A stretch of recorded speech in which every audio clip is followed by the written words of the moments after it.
purpose of this video is to show you how to use our temporary filling kits that we put together for you. So in order to do that, I'm going to leave behind my instruments that I love. I'm going to leave behind my kit that I love. And I'm going to go home with this, our temporary filling kit. So I'll see you then.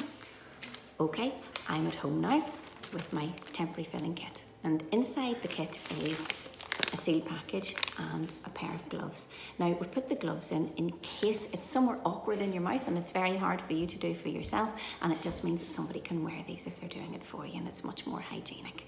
So in the words of Blue Peter, here's a package I opened earlier. Here is everything that you get inside the kit. You've got some cotton wool pledgets, you've got some cotton wool rolls, a little cotton bud, a spatula to put the filling in, and your filling material. These hopefully are things that are in your bathroom, which is a little single tufted brush, toothbrush, a little interdental brush, and some tweezers, eyebrow tweezers. Okay, so this is in the kit and this is in the bathroom. So this is a model which I brought from work, a very old and tatty model, and I have put a couple of holes in the teeth as if fillings had come out. You can see whenever a filling comes out of the tooth, what tends to happen is food gets stuck in there. It's very annoying, it's irritating to the gums and can be very sensitive as well. So before you want to put a temporary filling in the teeth, what we want to make sure is that there's no food stuck in there. So we use a couple of different ways to get it clean. These are TP brushes. Now our hygienist Chloe is a big fan of these, so if you see her, you'll know exactly what these are. So these will go, actually I'll turn that around a wee bit. These can go in between, and what they do is they slide along, they clean, and you can see they'll dislodge any debris that's stuck in between the teeth and flick it out. Okay, so that's really good for cleaning in between the teeth. And then on the surface, you can use your standard toothbrush to make sure there's nothing caught in and around there. So we have a nice clean hole in the tooth here.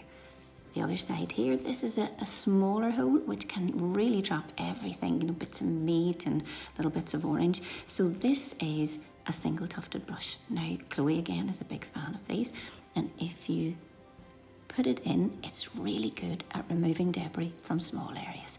So into the hole, swizz around and out, back in and swizz around, and really you can't over clean it, just make sure there's really nothing left inside those holes. Okay, so we've got our holes lovely and clean. Next thing we want to do is make sure that the tooth is dry, because filling materials don't stick to wet teeth. Now teeth are always wet, the mouth is wet, a healthy mouth is a wet mouth, but it's not so good when we're trying to get our fillings to stay in them. So we've put in what we will always have used with yourself, which is cotton wool rolls, and you can put those on the inside to keep the tongue out of the way, and we can put it on the outside to pick the cheek out of the way. So my model doesn't have a tongue or a cheek, so for handiness, I'm going to take all of these away. So in order to clean inside the wee hole to help the filling to stick, we have put in these wee cotton wool pledgets, and you can use your tweezers from home to pick these up and put them into the hole and give a good clean inside the hole, good dry. Okay, if you haven't got any tweezers at home, we've also put in a little cotton bud, and that will do the trick as well. Dry. So once we are clean, free of food, and dry, free of saliva, we're ready to put our little temporary filling material. So I'm going to set that down here for handiness, and put my cotton wool pledgets out of the way. And this is our filling material.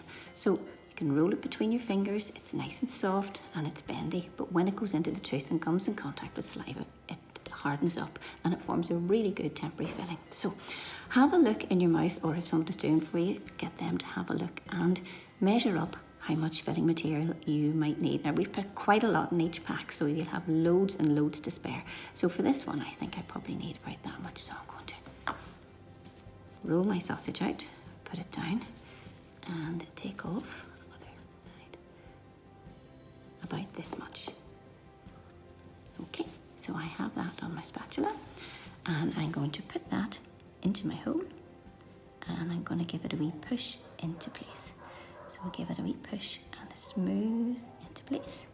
Okay, and then if there's any excess that you can see like this, you just take it off. And then the next thing that you do is you bring your teeth together and you bite down. And when you bite, what happens is the top teeth will squash that into place and make it a nice shape for the teeth to interdigitate with each other. If there are any extra bits, again, a little thumbnail even, we'll get rid of those for you, or you can use our wee spatula again to just get rid of the excess. Okay, so bite down, squidge around, and that will help mould that to match the opposite teeth. This one here is a little smaller, so we're going to use a slightly smaller amount of filling material. You roll it out nice and fine, and again, take up the amount of material that we need, and we're going to put it into the hole and give it a little press into place. Okay, a nice press and a pat into place, and there we are. Your two very annoying holes are now filled and stable until you can get a chance to come and see us. Thanks for watching, and if you need us, we're here 9 to 5, 7 days a week. Okie doke, bye for now.